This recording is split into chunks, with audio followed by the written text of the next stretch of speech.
Hello, everyone. My name is Aviel Prente, and this is the Light of the Torah.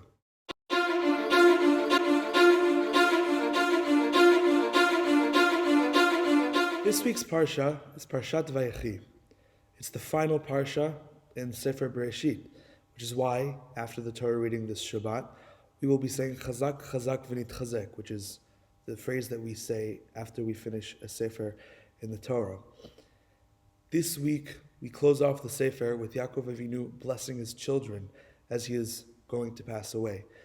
And he makes Yosef promise him that he will not be buried in Mitzrayim, rather that he will be brought back up to Eretz Canaan to be buried with his father and with his grandfather in Marat HaMachpelah. After Yaakov Avinu passes away and is buried in Canaan, we fast forward a few years to when Yosef is about to pass away. And he tells his brothers and their descendants to promise him that when they will be redeemed, that they will bring his bones back out of Mitzrayim to Canaan. And this is the foreshadowing for next Sefer Shemot, the story of the Exodus and the slavery in Egypt, in Mitzrayim. This week, I'm not going to focus really on this week's Parsha. I'd like to focus on Sefer Bereisheet as a whole, from a much wider lens. Why is it that we have these stories, these tales? As fundamental as they are to Judaism, they seem to be almost irrelevant in a way, at least most of them, in contrast to the other Sfarim. Most of the Torah, most of the Chamishah Chumshei Torah, most of the 5 books of Moses are consisting of the Jews in the desert receiving all of these mitzvot, these ethics and how to live life.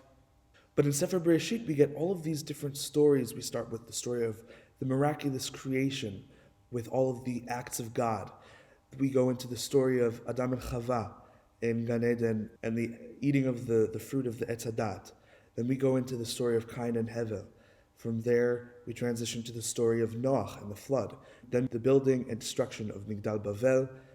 And then we get to the relevant point, which is Avraham and Sarah. At that point in time, there were Avram and Sarai. That's how we start building the context for the Abrahamic covenant, the Brit Ben Abtarim. But afterwards, we go into the story of Yitzchak Avinu and Rivka and how they stayed in the land of Israel. And immediately after, we transition into the story of Yaakov and Esav as children. And then we go into the story of Yaakov on his way to Lavan in Padan Aram, Yaakov marrying his wives, having his children, making his way back to Canaan. Then we transition into the story of the 12 tribes. And then again, we get back to the relevant point of the moving towards Mitzrayim with the selling of Yosef as a slave, and decades later, the rest of Yaakov's family moving down to Mitzrayim, which is where we end off the Sefer. But most of those stories and all the mini stories in between seem to be almost irrelevant to the rest of the Torah. So why is it there? Upon thinking about it, I heard something by one of my Rebbeim. I've been blessed and gifted to be able to be taught by Rav Tzvi Gremet. And upon speaking with him about other parts of Sefer Bereisheet, he explains that of the 3 Avot, Yaakov Avinu is the most human of them all. Yaakov Avinu is the one that we can relate the most to. He's the one that falls and then gets back up and then falls again and gets back up. That's why he's part of the Avot, and that's why he merits to have the 12 tribes, the seeds of the nation. The whole idea of Sefer Bereisheet can be put into 4 simple words. Derech Eretz Kadma LaTorah. Being a good, kind, decent person, having proper behavior, comes before the Torah. You need to be a mensch. You need to be a decent person, a proper citizen of society, in order to prepare yourself to go and study the Torah and learn the mitzvot, because what are the mitzvot worth if you're not a good person? And that's what we learn all throughout Sefer Bereisheet. That's all of the stories of the trials and tribulations and the failures and the mishaps of Sefer Bereisheet come to teach us. And Yaakov Avinu comes to teach us that humanity comes before mitzvot, meaning to say that as important as the mitzvot are, fulfilling them is meaningless without being good people first. And if you look at the entire story of Yaakov Avinu and analyze it, we notice that Yaakov Avinu struggles a lot with becoming this good and upright person. And that's why he's the most human of the Avot. That's why he's the most relatable. Putting that into the broader context of Sefer Bereisheet, that's everything.